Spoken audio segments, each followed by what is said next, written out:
Okay. So after the last, oh, yes.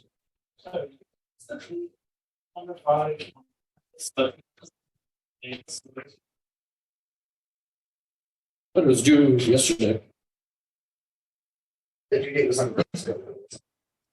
Oh, I said, sorry. It was there, just in grade school.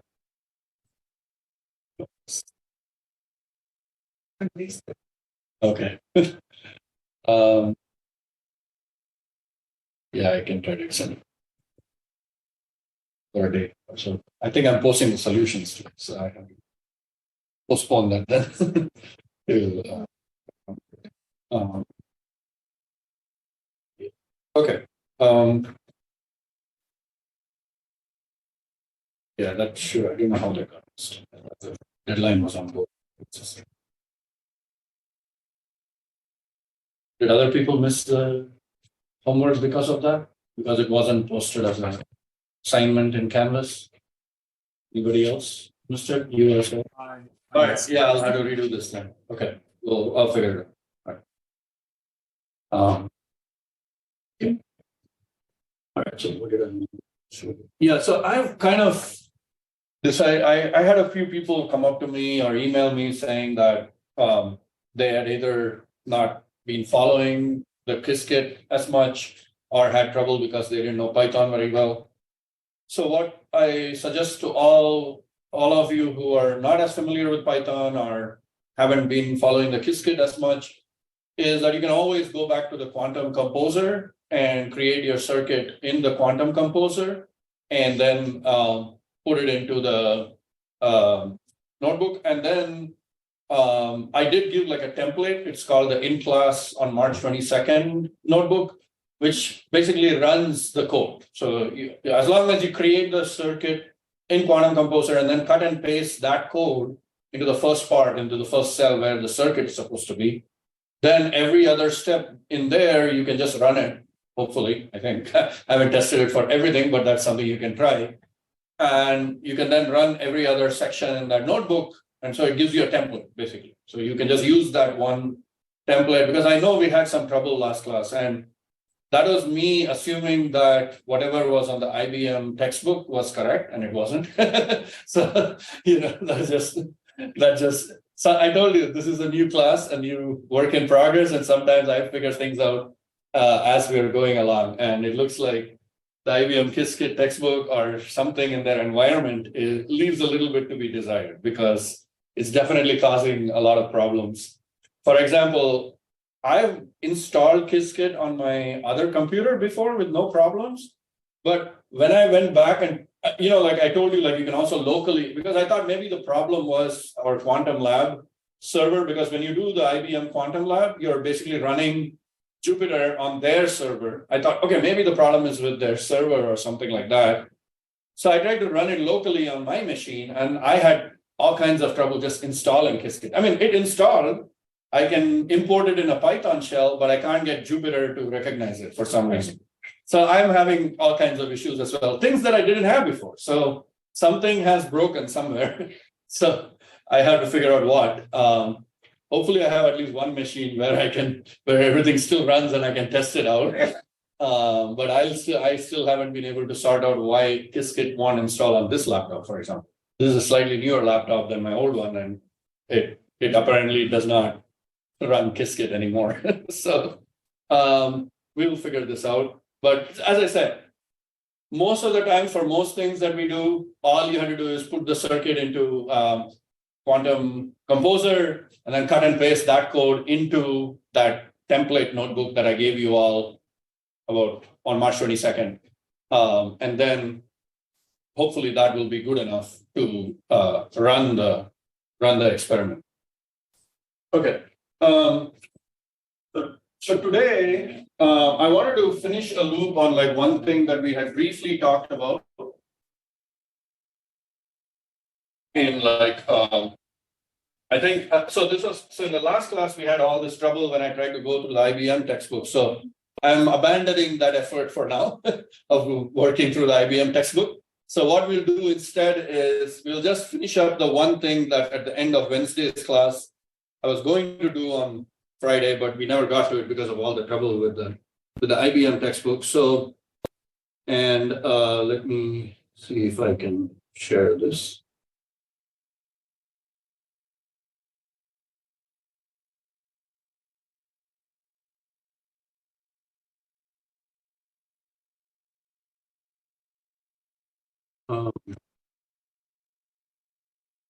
So I don't know what to. The last also I noticed was that they have trouble if I try to move this to another screen. So maybe I have to move both Zoom and this to the other. I noticed that it wasn't recording the computer screen.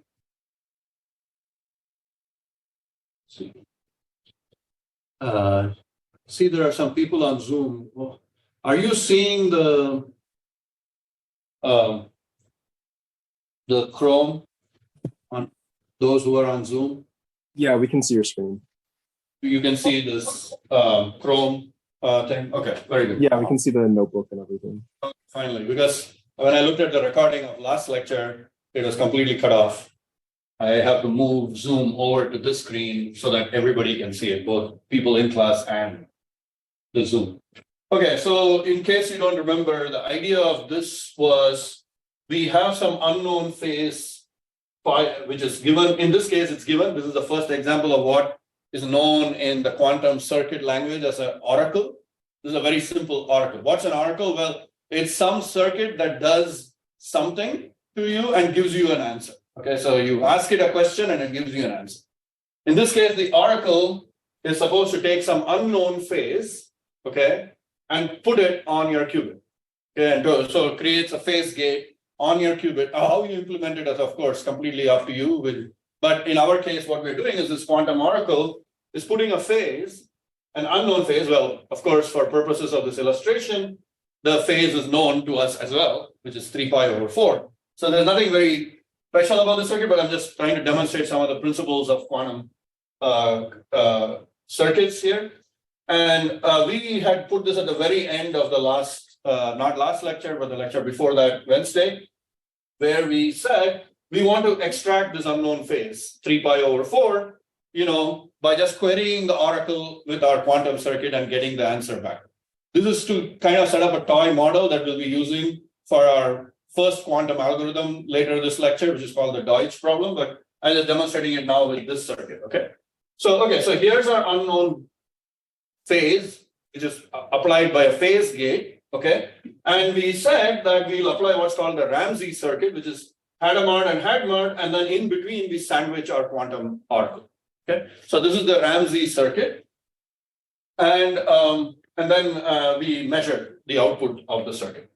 All right. So we'll work through in a minute what that is doing to the state, but let's now move a little bit further down. So we went through some of the example here, which is we drew the circuit. We can use the quantum circuit.draw, and then we can run it on the AER simulator, or you can submit it as a job. But as I've told you, it doesn't make sense to submit a single qubit job to the quantum computer because we can easily simulate it. So here we go. This is all from your template from March 22nd. So I'm just following the exact same template. We run the job, we count the results, and the results, which we can then plot as a histogram, tell us that there is more probability for this state to be in the 1 state than it is in the 0 state. Okay. So I ran it 124 times, 1024 times, and out of those, these are the results. Okay. Okay. So actually, is that right? Did it run 1024 times or fewer times? Sorry. No, it's correct. It's 1024 times. Yeah. All right. Okay, so here is our result. And from this, we obtain something called an inversion. Okay, and the inversion is just exactly what it suggests. Normally, when you start a circuit, everything is in the state 0, right?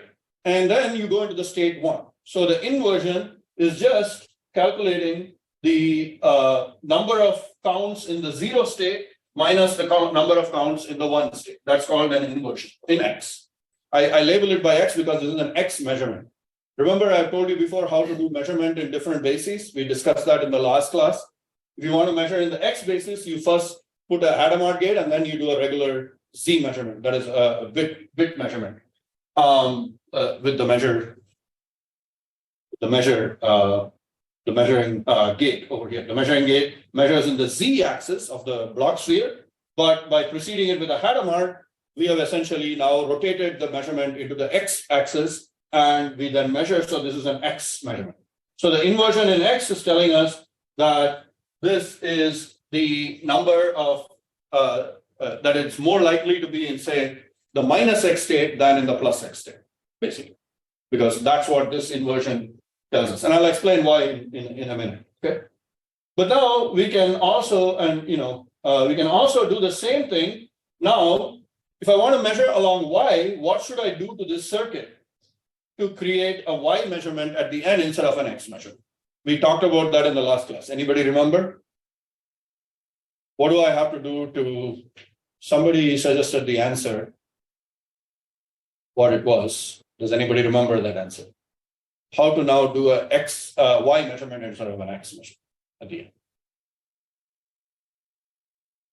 Phase gate. A phase gate. What phase gate? Which one?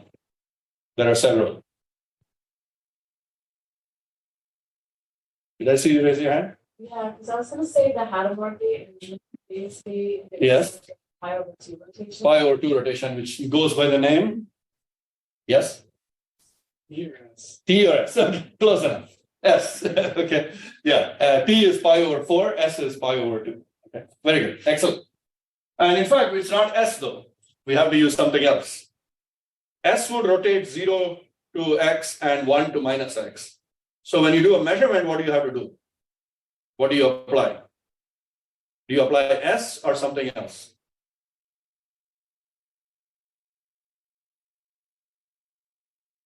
A version of X, S, that will rotate to the measurement basis that you want. Yes. A stagger. Excellent. Very good. Everybody recall that discussion we had at the end of last class as well? We've had it a couple of times, so hopefully you understand that instead of applying H, if I precede that with an S dagger or after, it doesn't matter. That will rotate the state into, so all I did was in that exactly the same circuit as before, except I apply the S dagger gate. Okay. So the S dagger gate rotates me to the Y basis and makes the measurement. So now I can repeat everything exactly the same. So if you so let's see. Yeah. See, restart the kernel or something.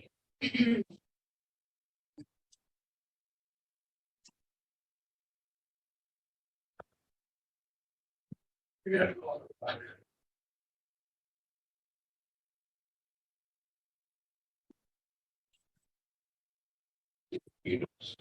Oh, good. Yeah, it is working. I can never tell. Everything is so dark that I can't tell when it's actually working, when it's not working. Okay. All right. This again, job is run. Results again. Okay, now you see the answer changed a little bit from what I had showed you earlier. That was from the last time I ran the circuit. Now it's 869 and 155. Okay, small change, which is good. It tells us that it's actually running it. Ignore that. There is some issue with this.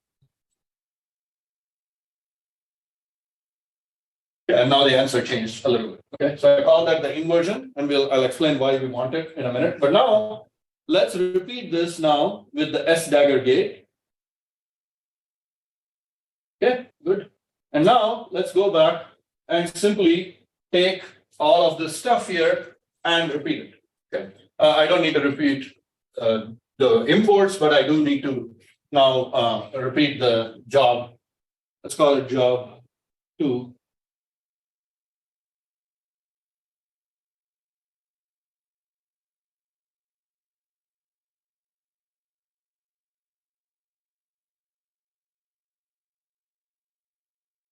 And let's also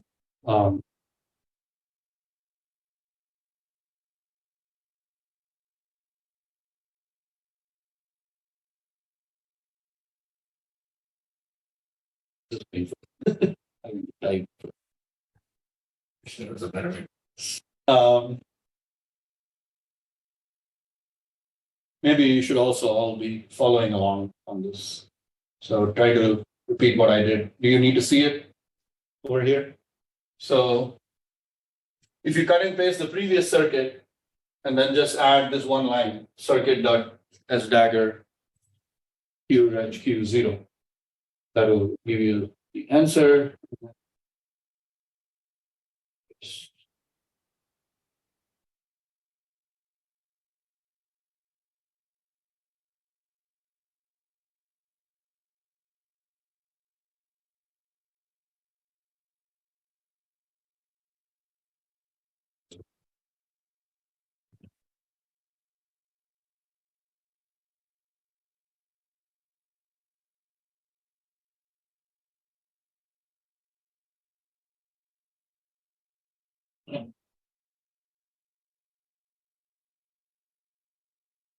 Job to dot result.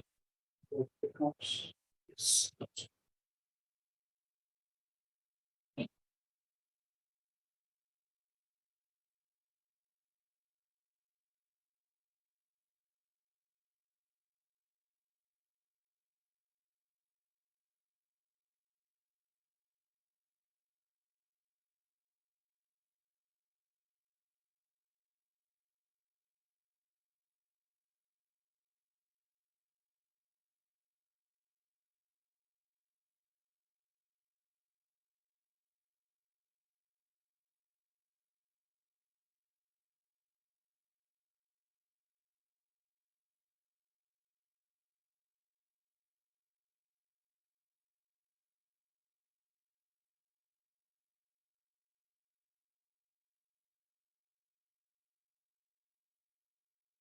Great.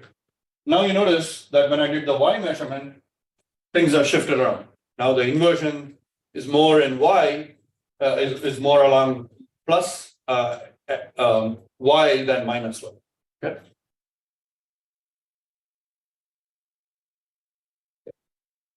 So I can also get inversion Y equals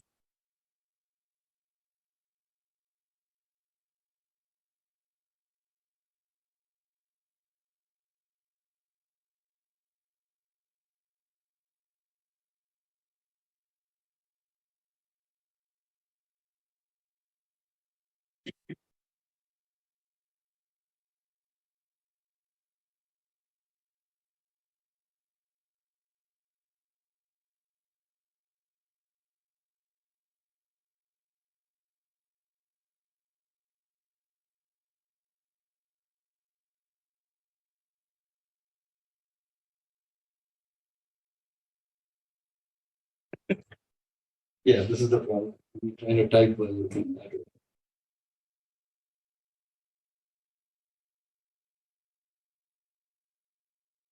Okay, so now this time we got the inversion Y and it's positive now. Okay, so what is all this inversion? Why are we finding this? Seems a bit mysterious, I know.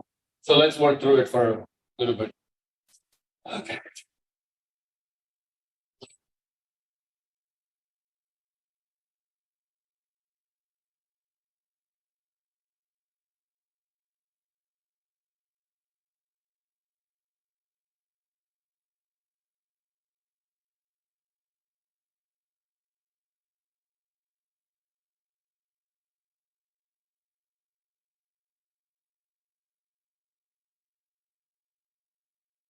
So our goal is to find the unknown phase phi. Okay, so unknown is phi.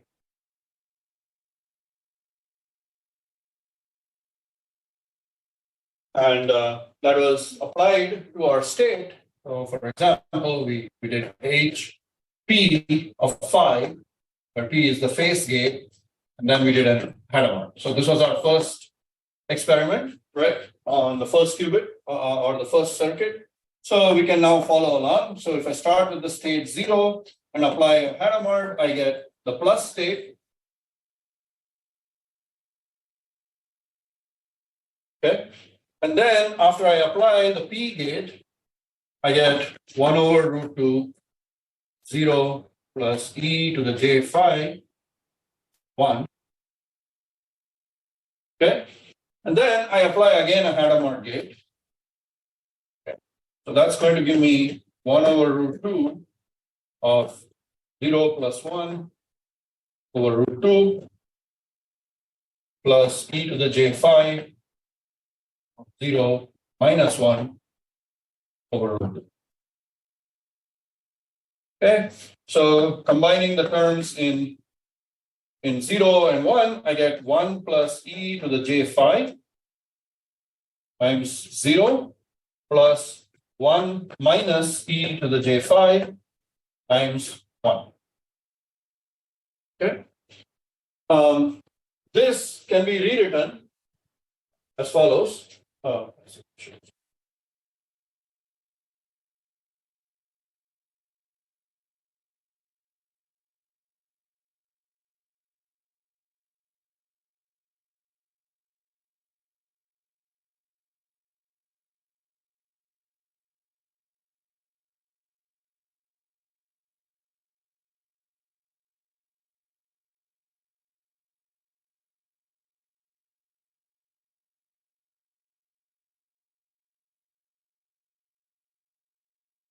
So let me leave it as that and ask, okay, so what is the probability to be in the state 0?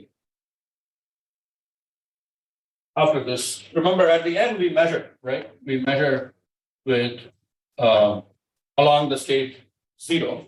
So probability to be in state 0 is, given this state, is, how do I find it? If we don't know the answer, what should I do to this, to the numbers in here?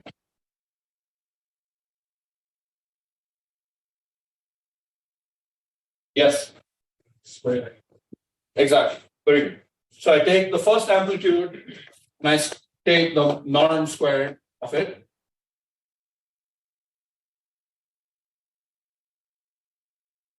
So that can be written as, how do I find the norm square of this? Yes. Use FOIL. Foil? Sorry, that's like algebra. You multiply them, or you multiply the binomial by itself. By itself. So 1 plus e j phi times 1 plus e j phi. That was a terrible way of explaining it. Okay. 1 plus ej phi times 1 plus ej phi. Is that correct? Yeah. Yes. Context conjugate. Complex conjugate. Oh, yeah. Yes. Yeah. Very good. Excellent. So divided by 4.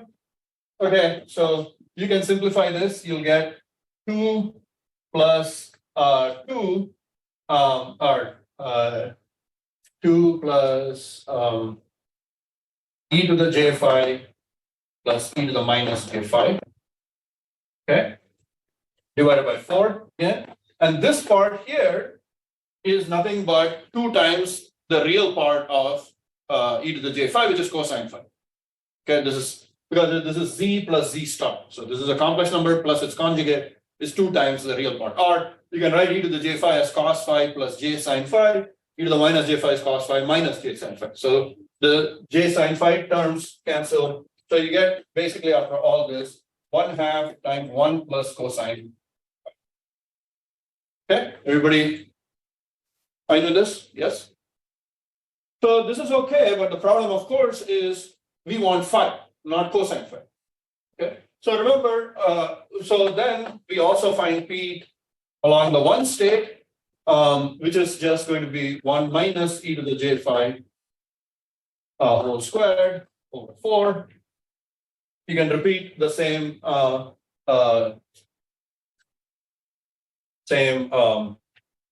argument. So 1 minus e to the j phi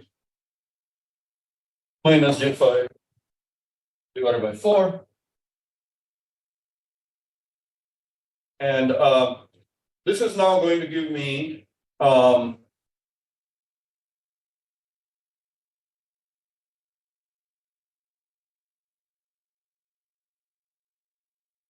minus 1, because these two together will give me 1. Oh, sorry, it's also the same. Sorry. Right. Half.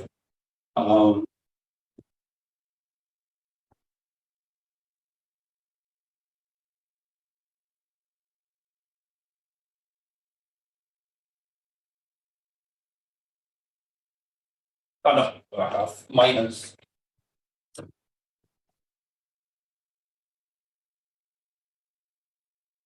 So just multiply it out, get 1, then you get plus 1, right? Again, so there's 1 plus 1, so that's 2 again, and then you get this same combination e to the minus e to j5 plus e to the minus j5, but then there's a minus sign also. Okay, so that gives me 1 half 1 minus cosine. Okay, so remember we discussed the inversion in the notebook. The inversion along the x direction is equal to P0 minus P1, and we see that allows us to extract the cosine phi, right? So that gives us exactly cosine. Okay, everybody understand that? So we've gotten cosine phi, but we haven't gotten the phi. Okay, now of course you can say, well, if I ran this multiple times, then eventually I'll get enough information that I can just get the angle phi out of this. I can take the cos inverse or something, but there's a way that becomes less sensitive to the exact dependence on this cosine by doing the other. Maybe I should not erase this. So remember at the end when we did the inversion Y circuit, okay. What we had done there was the Ramsey Y circuit. We did everything the same, but then we applied the S dagger at the end. Okay. All right. I will leave it as an exercise for you, which is hopefully not too difficult because it's just multiplying by another phase at the end, which is e to the minus j pi over 2. Okay, so everything is the same up to here, except then we apply a phase gate with e to the j pi over 2. You will find that inversion y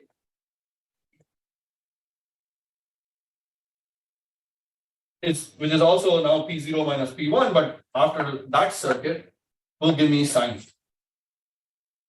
So we can take with these two numbers, because now you need both to tell you which quadrant you're in, basically.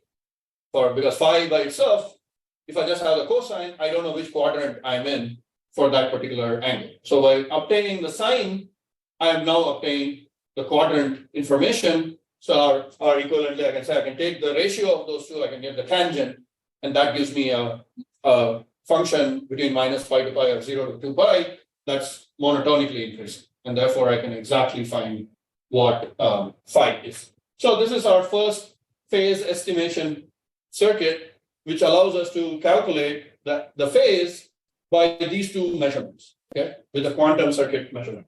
These are called the Ramsey X and Ramsey Y circuits for obvious reasons. Okay. Any questions on this? Yes. Why we simply don't do like 1 minus probability of 0 there? Like the third row, This one? the probability of 1. Why we just don't say it's 1 minus 4? Oh, yeah, we could, but usually you don't know in a real circuit, in a real experiment, you may have some loss. Yeah, so it's always better to take the amplitude of that case. But yes, yeah, in this ideal example, yeah, taking 1 minus that is fine. But in the actual experiment, this is how they'll do it. They'll find 0 and 1 measure.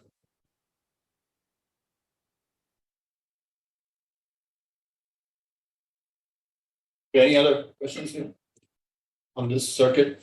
It's a toy model. I was just showing it to explain how you might evaluate a function phi or a phase phi, unknown phase, And at the same time, trying to illustrate how Qiskit, you can implement this in Qiskit and run it and calculate whether, now, those numbers I showed you, which you have now, in the circuit, or you can run the circuit yourself, you should plug in those numbers and see if the phi comes back accurate. After finding this, the tangent and taking tan inverse, are you able to find the right answer for phi, which was 3 pi over 4? Remember, we set it up as 3 pi over 4. So the question is, after doing the quantum circuit, do we get back that 3 pi over? How close do we get? Okay. So I think at this stage, we can now start to talk about let's see. Yeah, I think we'll talk about the Deutsch problem. So this is our first. Now I've shown you one example of a quantum circuit. Now I'm going to introduce the very first quantum algorithm, okay, that we'll be learning. Okay, and this was the first quantum algorithm that was actually invented. So let's start by talking about it.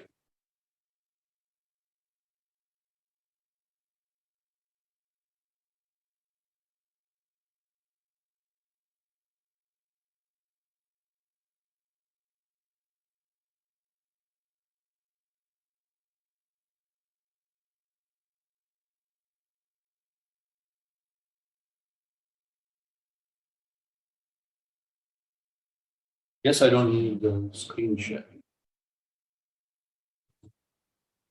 Do the sharing.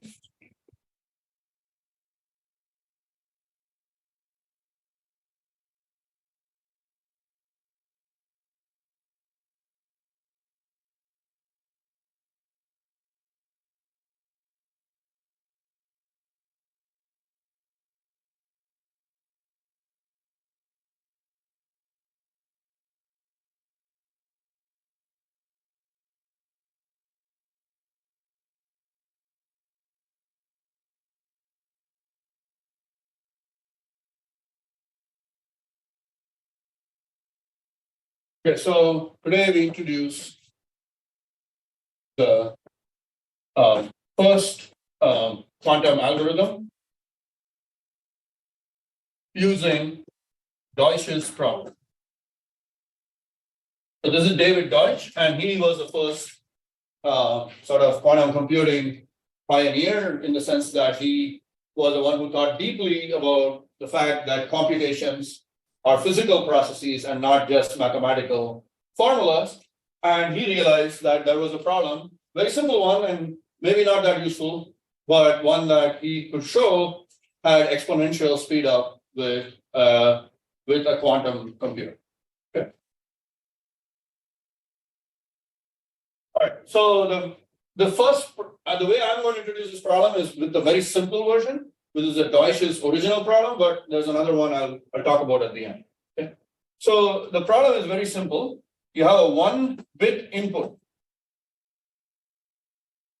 and you have class of functions f of x, which I'll tell you about in a minute, which produce a 1-bit output. Very simple, right? So this will be written as a function that goes from the domain 0, 1 to the domain 0, 1. Okay, codomain or range, whatever you want to call it. I'm sure there are math experts in here who will correct me on this. That's the basic function, and we'll see in a higher iteration of this that we can also go from functions that are 0, 1 to the power n, meaning they are n-bit strings. So meaning a string of bits 0, 0, 0, 0, 0 up to, with n bits up to 1, 1, 1, 1, 1 with n bits, and that also goes to just one output, okay, to 0, 1. Okay, so this covers those classes of functions. And what is it that we are trying to get? What information are we trying to get about these functions? Well, for the 1-bit function, there's only 3 functions. There are only 4 such functions for 1 bit. Okay. There are only 4 functions when you have going from 0, 1 to 0, 1.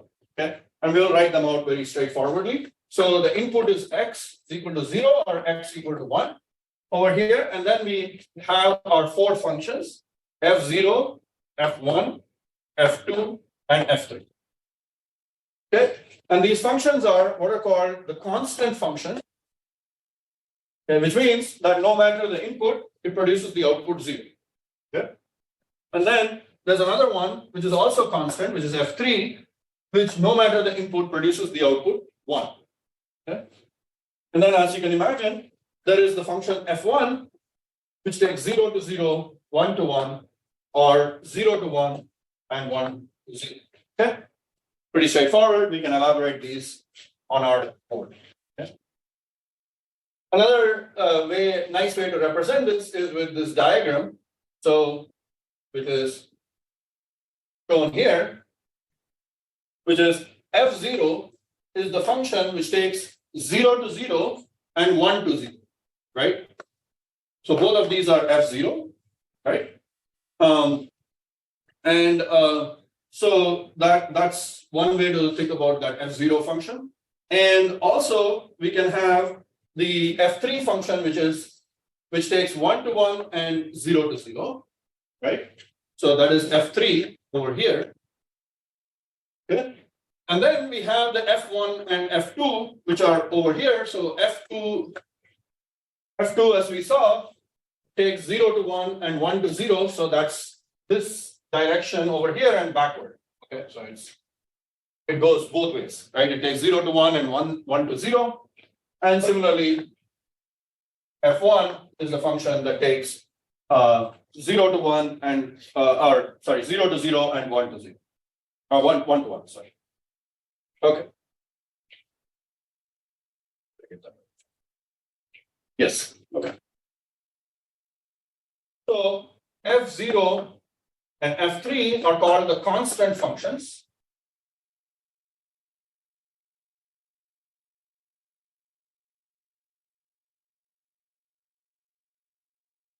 Because f0 equals f1.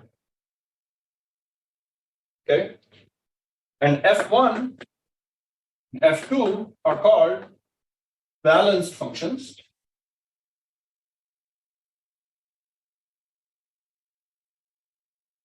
Because f0 is not equal to f1. Or rather, what it means is that there are an equal number of zeros and ones on the output for the balanced functions. Whereas for the constant functions, it's always just zeros, okay, or ones, for example. The other bit never appears in the output. Okay? So you may think that these are very silly functions, but they don't have to. So for example, I can dream up some function, some other function. Let's say, let's call, so x is our input variable. Let's consider pi plus x, okay? And I'm going to look at the millionth digit in the binary expansion of pi plus x to the power 1/3. I'm just coming up with this as we talk right here, okay? But you can see the final output is going to be 0 or 1, right? Because it's a binary expansion and we are taking pi plus x to the square root to the 1/3 power. And we are finding out what is the millionth or billionth bit in that binary expansion. So the function essentially will always return 0 or 1, right, at the end, because it's a binary expansion, but it's a complicated function. It's not something you could easily immediately compute, but we know that it will belong to this class now. Okay, it has to be either in the constant or balanced functions class. So the function f itself might be very complicated, is what I'm trying to say. But we know, even without knowing the function f, we know some properties of the function, whether it's balanced or constant. Okay, and that's what we have to find. That's what Deutsch's problem is. Can you figure out whether the function f is constant or balanced? And actually, I want to step back for a second and say quantum computing in general has this flavor. A lot of times we won't actually compute the function f. We will compute some nice property of the function that allows us to classify what that function might belong, like finding a period of some function, for example, even without finding the actual function itself. Okay? We'll see this again and again. Okay? And of course, x itself, yes, it's a single bit, but this bit might be supplying some gate, which then decides between two other big routines, big processors, for example. So X itself might also be something that affects some computation down the line, for example. So by figuring out the action of F and then using that, we may be able to say something about what happens to those other bits, other functions as well. Anyway, okay. All right, so our goal in Deutsch's problem is to learn. So first of all, just looking at these functions, how many times do we have to query the function to find out whether it's balanced or constant? What do you think? Yes? Twice. There's just no way to get around that. Okay? This has the flavor of our bomb detectors and various other things, right? Exactly the same type of thing. There's just no way, classically, with a classical computer, to get around the fact that you need at least two queries to this function to find out whether it's constant or balanced. And you can already see, if I went to n-bit strings, this problem is going to grow exponentially, okay, with the number of bits. Because let's say I have n bits, okay? So we know there are 2 to the n such bit strings, okay? And there will be equivalently, if you roughly divide, there will be like, there's obviously the constant function, and but the balance function, there's a lot of them, right?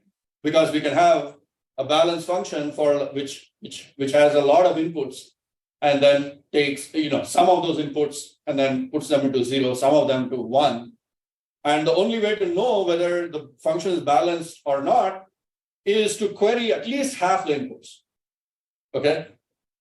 Because you can, as you keep querying, and let's say you keep getting 0, right? Of course, you might be lucky. Maybe on your second query to the function, you get a 1 and it's balanced. Okay? Because there's both 0 and 1 appear on the output. Okay? So it's a balanced function. So if you're very lucky, you'll get it in 2 queries. But most likely, the probability is you will have to query at least about half the bit strings, okay? If you have 2 to the n bit strings, then you need to query 2 to the n divided by 2, which is 2 to the power n minus 1 bit strings. And at that point, like if you have seen 0 on all the outputs, you might be very unlucky, and on the next one, you might get a 1. But if you don't get a 1 on the next one, then you know for sure it's a constant function, okay? So that basically tells you that you have, because the balance function has equal numbers of zeros and ones, right? So it has to return after the halfway mark, it better return a 1 on the next one, otherwise it's not a balance function. So at least we can conclude after that it's either a constant or balance function with 2 to the n minus 1 plus 1 query. Does this reasoning make sense to you? I said it in words, but if you want, I can put it down. We'll come back. Okay, but if you're not sure, just let me know. Did that reasoning make sense or not? Okay, so we can see when we go to the n bit case, we'll have to go at least 2 to the power n minus 1 plus 1 queries to the function. And we'll show with Deutsch problem or a modification called the Deutsch-Jozsa algorithm, you can do it with 1 query. So it's a really super exponential speed or super polynomial speed. I'm glossing over some little subtleties here, but we won't worry about them. Okay. All right. So let's now. So we will assume that we are given an oracle, just like we had that phase oracle.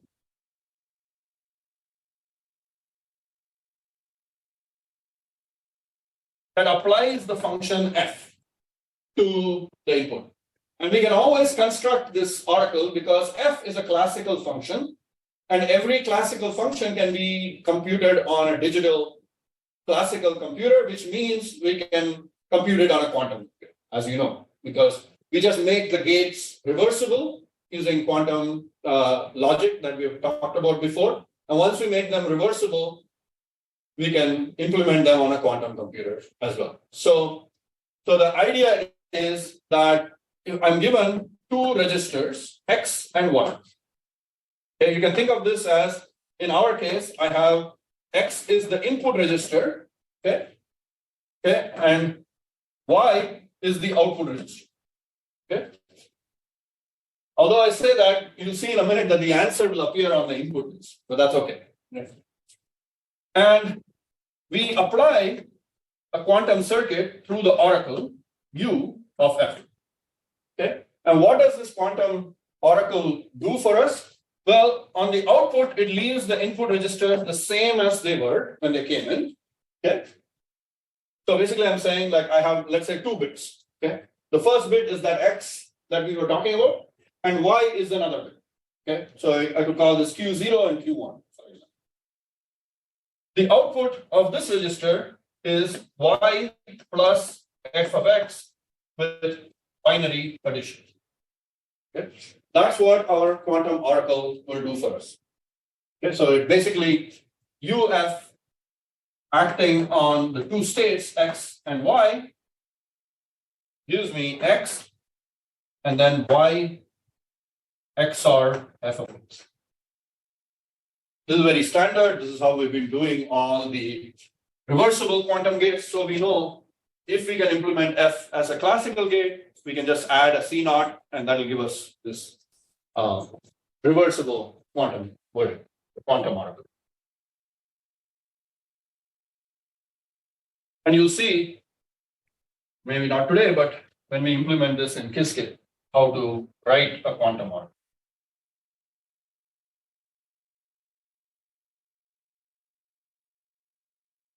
Okay, so what was Deutsch's solution to this problem?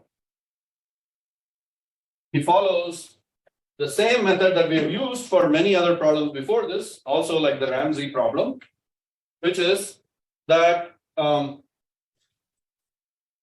he uses the standard thing. So we take our input registers, we initialize them into the state 0, and okay, in his algorithm, he applied an X gate, okay, which just basically, as you know, switches them into the 1 state.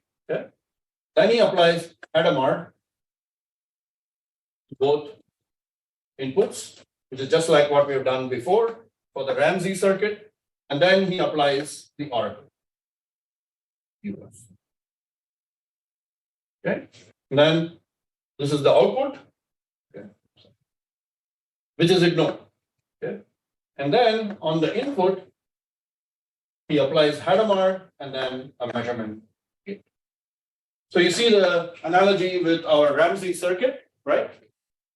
Except that in the Ramsey circuit, we just had a gate that operated just on 1 qubit, okay, the phase gate. Here we have the quantum oracle that applies the gate in between the input and the output registers, and then everything else basically is the same. Okay? And we ignore the output register. Okay, and let's go through this. So, before I do that, let me just show you how I could implement, say, UF. I'm going to implement UF for all of the 4 functions, F0, F1, F2, and F3. Maybe F3 I'll go over that. So F0 is the constant function which puts me, which if I'm given zeros, I get out zeros, right? Okay. So that's just identity, basically.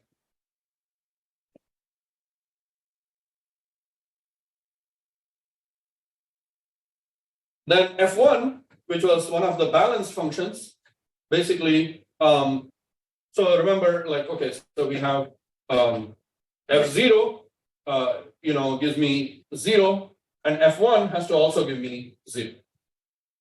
Okay.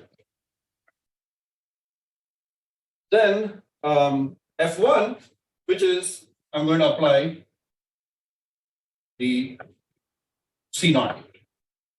Okay.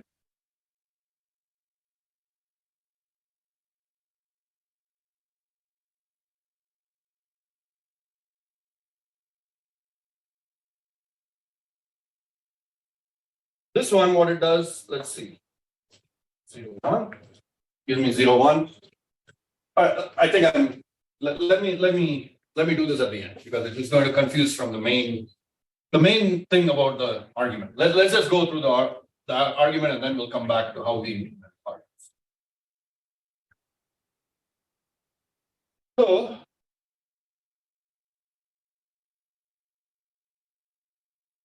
the algorithm is 0, 0, right? And then we apply the X gates, so that switches me to 1, 1. So this is X, XOR, X tensor with X, right, on two independent qubits. And then we apply our Hadamard on both of them. Again, Hadamard, tensor, Hadamard. Okay. And that gives me 1 over root 2, 0 minus 1, times 1 over root 2, tensor with 0 minus 1.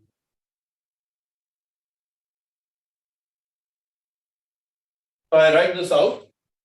This is 1/2 of 0, 0 minus 1, 0 minus 0, 1 plus 1. Okay. That's our product. And now I apply the UF, this game. Okay. So what is that going to do? Well, so 0, then UF will produce 0 plus f of 0. Okay. So it's 0 plus f of 0, which I can just write as f of 0. Okay.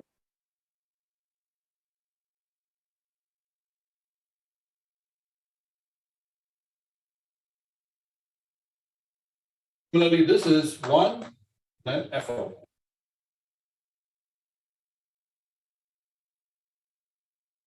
Because this bit is again 0.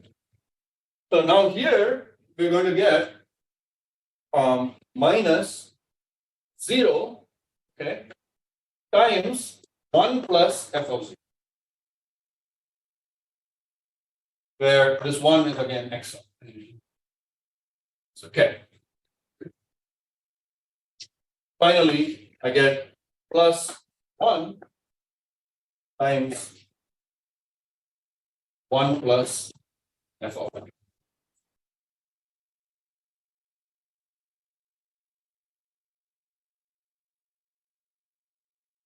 We follow these steps? How we get from this to that? Questions?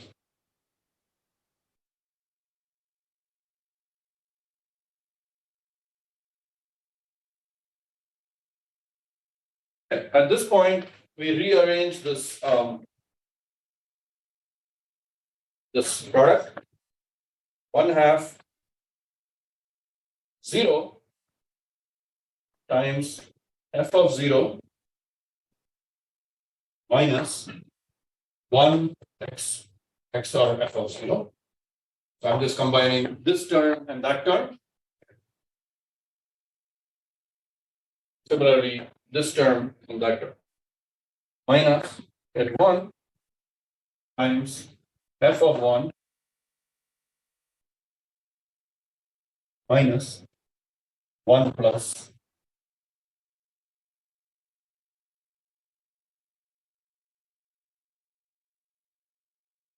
just rewriting.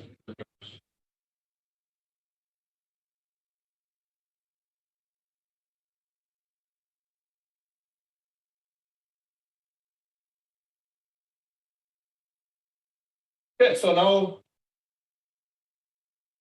let's look at this output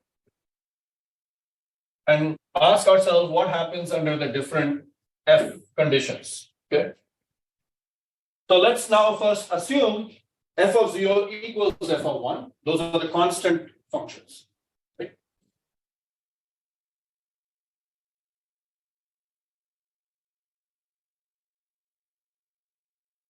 That's a constant.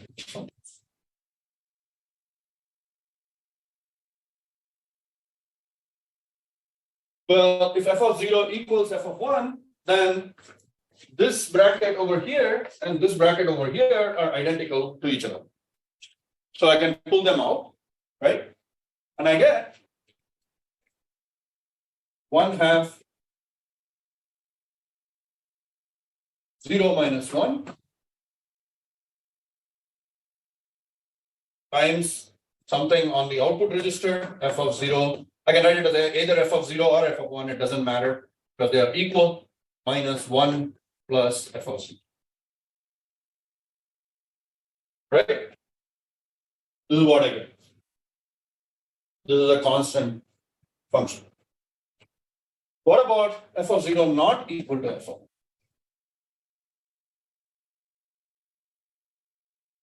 Well, in that case, f of 1 must be equal to 1 XOR f of 0, and f of 0 must be 1 XOR f of 1. These are the only possibilities, right?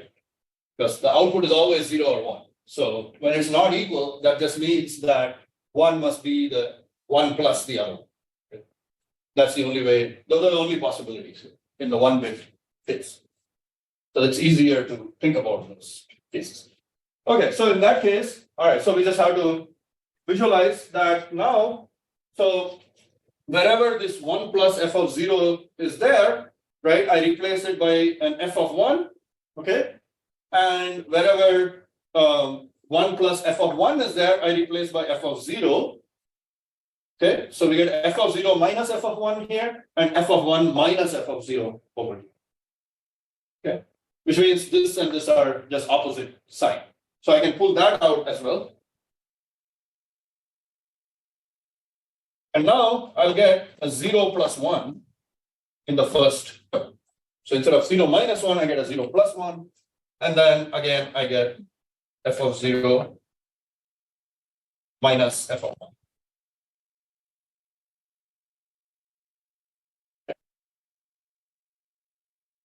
Or if you want, you can write that as.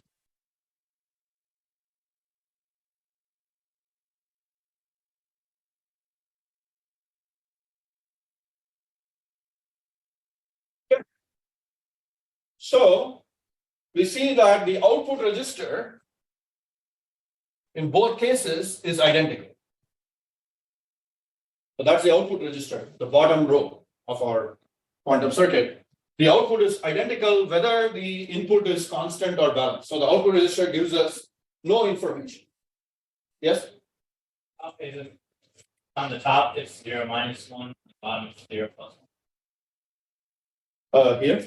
You mean in the first register? Yeah. Yes. Correct. I don't really understand what you mean when you say they're identical. What is that? Can you repeat what that? The bottom row here, which is this output over here, Okay. that is identical. But the inputs are not identical. The input registers, one is in the state minus, as you said, 0 minus 1, the other is in the state plus. Aha! So this is our signal. When the input is when the function is constant, this 0 here after this stage has become plus, has become minus. Whereas if it is a balanced function, the output here is plus. So when I apply the Hadamard and the measurement, the two will give me opposite answers.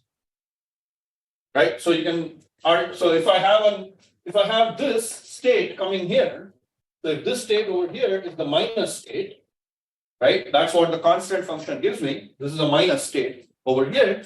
Then Hadamard plus measurement will give me what bit? What should it give me? Yes? 1. Exactly.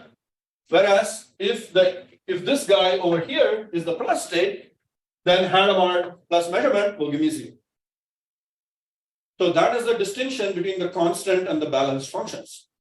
With one query to the oracle, we have answered the question whether the function is constant or balanced, whereas as we saw in the classical case, we have to do 2 queries. There's no other way to know whether it's constant or balanced. Yes? Is this like 100% certain? Yep, 100% certain. Except if you have imperfections in your circuit, decoherence, the gates aren't correct. All that, of course, factors in experiments. So when you run this on on the quantum IBM quantum machine, you'll see that it won't always give you the answer correctly. But that's due to imperfections in this. But the algorithm by itself gives me the correct answer with 100%. Good. So as I said, we've done the, and notice again, as I said, the what I call the input register, this first row, is actually where the answer is.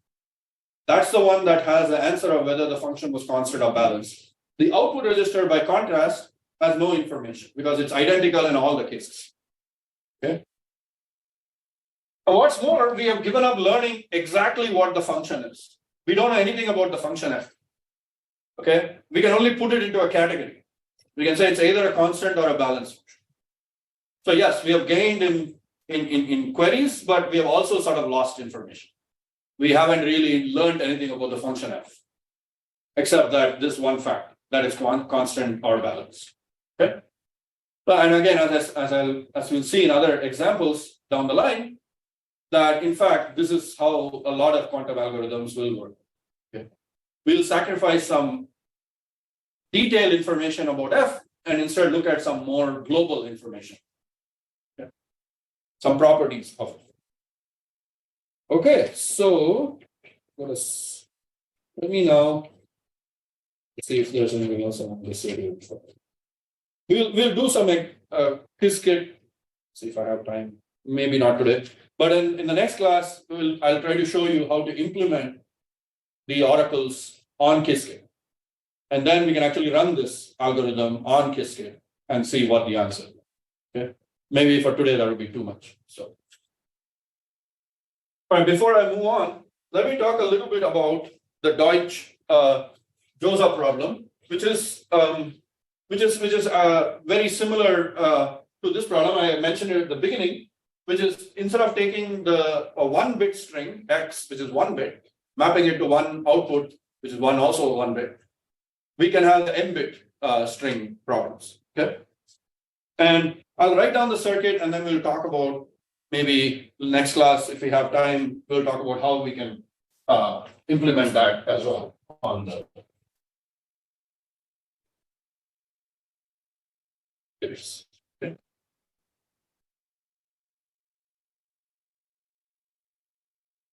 Or maybe I'll use.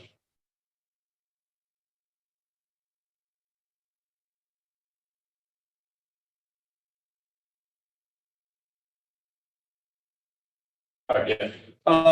So okay, the basic idea of the Deutsch-Jozsa problem is just that. It is that we take n-bit strings and we map them to one output bit. Okay. So I'll write it here.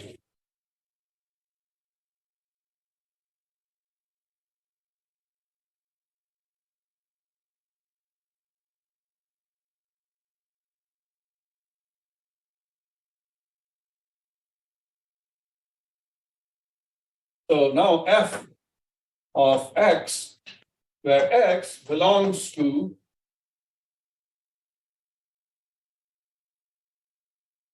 n, okay, which represents the set of all strings 0, 0, 0, 0, 0, 1, up to 1, 1, 1. Okay, where this 0, 0, 0 is an n bits. Okay, and so again, f of x can be either 0 on the output or 1. Again, so the output is always belonging to the set 0, 1. And so I can I can have someone pick, you can play a game, right? You can decide, okay, one of you picks a number from 0 up to 2 to the n minus 1, because there are, there are 2 to the n bits, 2 to the n such numbers, and I'll just start picking every one of them, one by one, and I'll give it to you, somebody else, and they have the function f, which is unknown to me. They'll calculate the answer for each of those inputs and return me the answer. And again, as I mentioned at the beginning, the classical complexity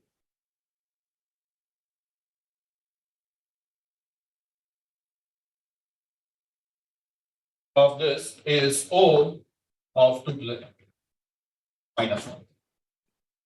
Because I have to at least measure half of them, I have to take at least half the strings, find the answers, and then I'll know whether it is balanced or unbalanced. Because the difference is that for a constant function here, the answer is 0 for half of the input strings. Oh, I started erasing. Anyway, okay, fine. We'll just have to repeat this.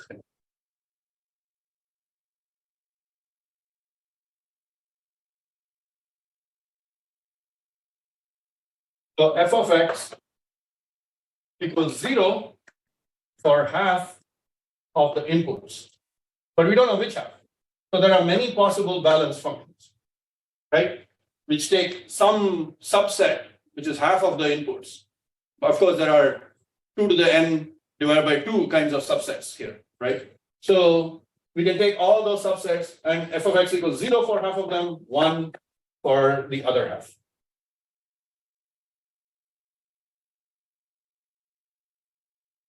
And yeah, so there are a lot of such functions, right? And we can we want to know whether it's f is constant or balanced. Okay. And we have to at least query it 2 to the n minus 1 times in this case. Okay. We also had to query one more time, as I was describing to you, because you may query half and then find out on the next one that it actually is balanced. After also, you make one more query beyond that, and then you know for sure that it's definitely constant or balanced. Again, the Dutt-Jozsa algorithm is exactly identical to the one I just drew for you, except with n bits on the input register and one output bit on the output register. Okay, so just think of that previous circuit, but with n bits on the input and with Hadamard's and everything exactly the same. And then the output register is just 1 bit. So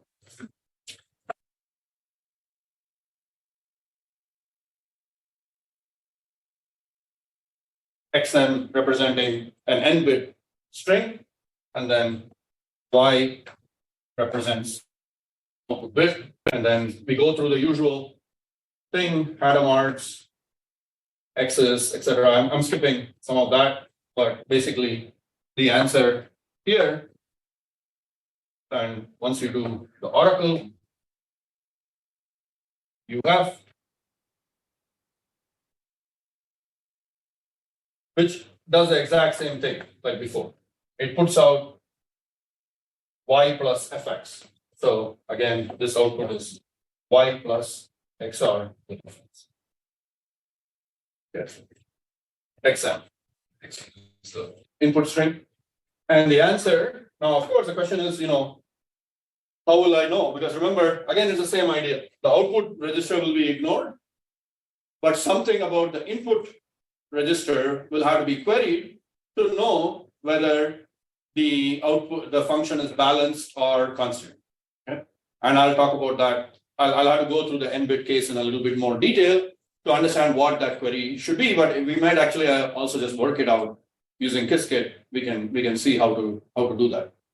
So to understand that, I had to introduce a couple of circuit identities, but I'm almost out of time again, so I'll just stop here and just open up for any other questions. So this is called the Dutt-Jozsa problem. It's an extension of Deutsch's.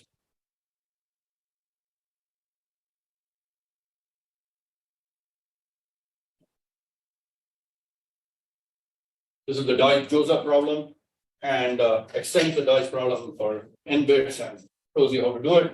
So we'll talk about that in the next class, but if you have any other questions, let me know. Okay.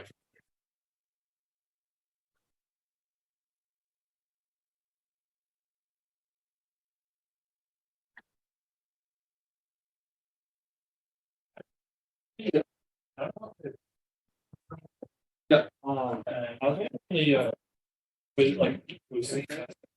Yeah, next week. Oh, I didn't announce it. I'll announce it on Friday, but yes. Next week we'll have our post test, the quiz 2. Yeah.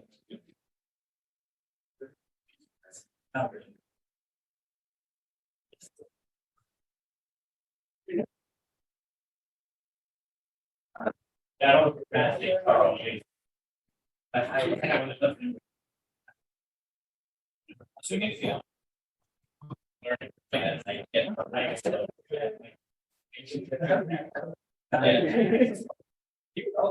Yeah, like, I was like having. I think.